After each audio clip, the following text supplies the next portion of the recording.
Astronomie, astrophysique, cosmologie, astroparticules. Ça se passe là-haut, par Eric Simon.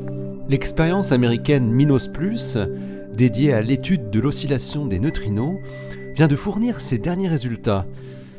Les nouvelles données paraissent exclure l'existence d'un quatrième type de neutrino qui serait stérile et massif, contredisant les récents résultats de l'expérience concurrente Mini-Boon.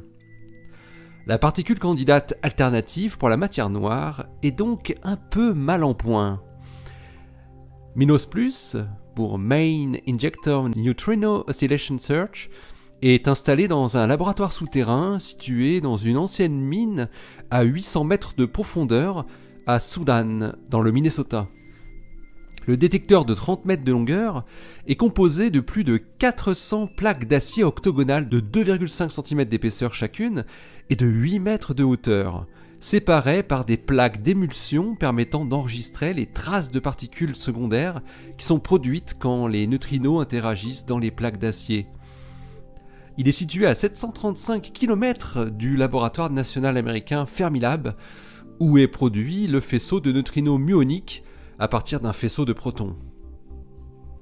L'expérience étudie comment oscillent les neutrinos en mesurant le flux de neutrinos muoniques qui arrivent dans le détecteur distant. La différence de flux mesuré entre les neutrinos produits et ceux détectés signe l'oscillation d'une saveur vers une autre. L'excitation autour de l'existence d'une possible quatrième saveur de neutrinos, encore inconnue, s'est déclenchée en 1996 lorsque l'expérience américaine LSND pour Liquid Scintillator Neutrino Detector, qui était installée au laboratoire national de Los Alamos, au Nouveau-Mexique, avait conclu à l'existence d'un excès d'antineutrinos électroniques émergeant d'un faisceau d'antineutrinos muoniques.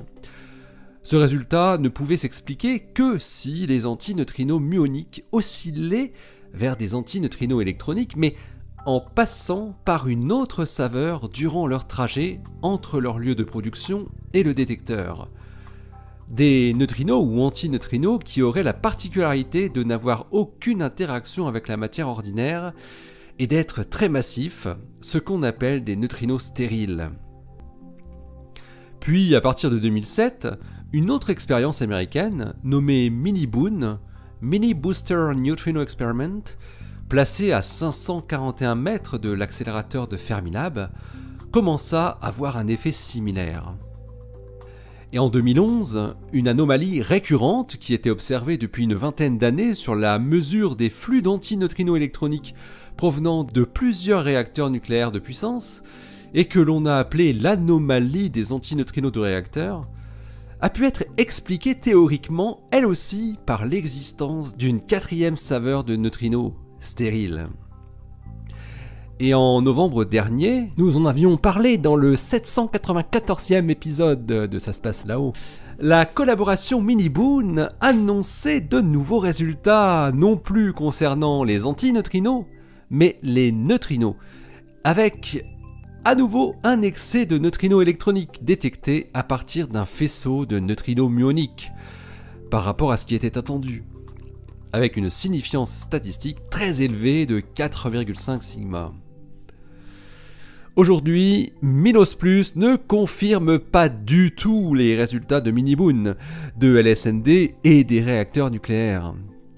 Les résultats de la grande collaboration, qui sont publiés dans Physical Review Letters, sont en revanche en accord avec une analyse de neutrinos atmosphériques détectés par le détecteur antarctique géant IceCube, datant de 2016, et qui concluait à l'absence d'oscillation vers une quatrième saveur. Et il y a quelques semaines, l'expérience japonaise TELECA excluait elle aussi le neutrino stérile dans une autre grande zone de l'espace des paramètres.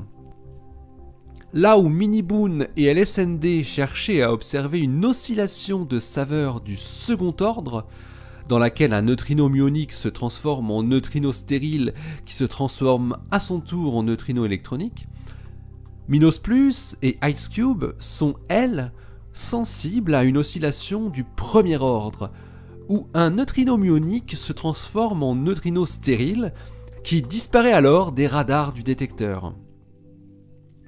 Ces expériences de mesure de disparition sont donc plus directes et plus sensibles à l'existence ou non des neutrinos stériles. Les chercheurs de Minos+ peuvent ainsi affirmer que si le signal vu par Mini-Boon était effectivement dû à l'existence d'un neutrino stérile, ce signal n'aurait pas pu être manqué par le détecteur de Minos+. Pour être exact, ce sont les modèles théoriques de neutrinos stériles les plus simples qui apparaissent incompatibles avec les données de Minos+ et de IceCube.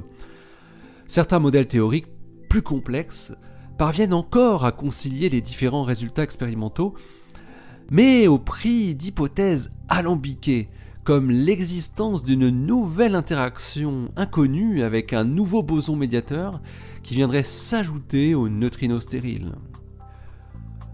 Mais une explication bien plus terre-à-terre serait que le neutrino stérile n'existe pas et que l'excès d'événements attribués à des neutrinos électroniques dans Mini-Boon viennent d'une précision insuffisante dans la modélisation des diverses interactions qui ont lieu dans le détecteur.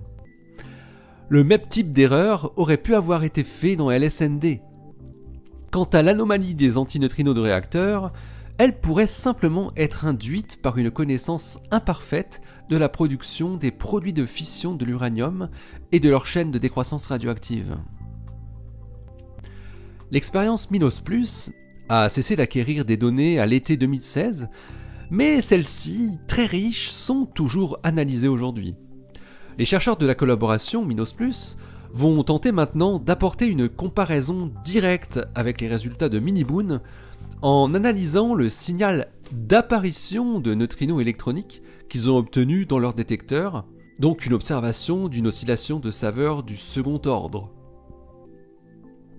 Il faut noter également que d'autres expériences, Microboon, Icarus et SBND, sont actuellement en cours à différentes distances du faisceau de neutrinos de Fermilab, le Booster Neutrino Beam, et elles pourraient bientôt apporter une clarification complémentaire en attendant l'arrivée dans quelques années des monstres de détection que seront Hyper Kamiokande et Dune, qui trancheront probablement définitivement la question. L'idée de neutrinos stériles n'est pas encore complètement morte, mais elle n'est plus aussi vaillante qu'elle a pu l'être il y a encore quelques mois. L'article de la collaboration Minos+ est paru dans Physical Review Letters, le numéro 122 en date du 6 mars 2019, et il porte le titre Search for Sterile Neutrinos in Minos and Minos+ using a 2 detector fit. Allez, d'ici la prochaine, portez-vous bien, restez bien les yeux vers le ciel et les pieds sur terre. Salut!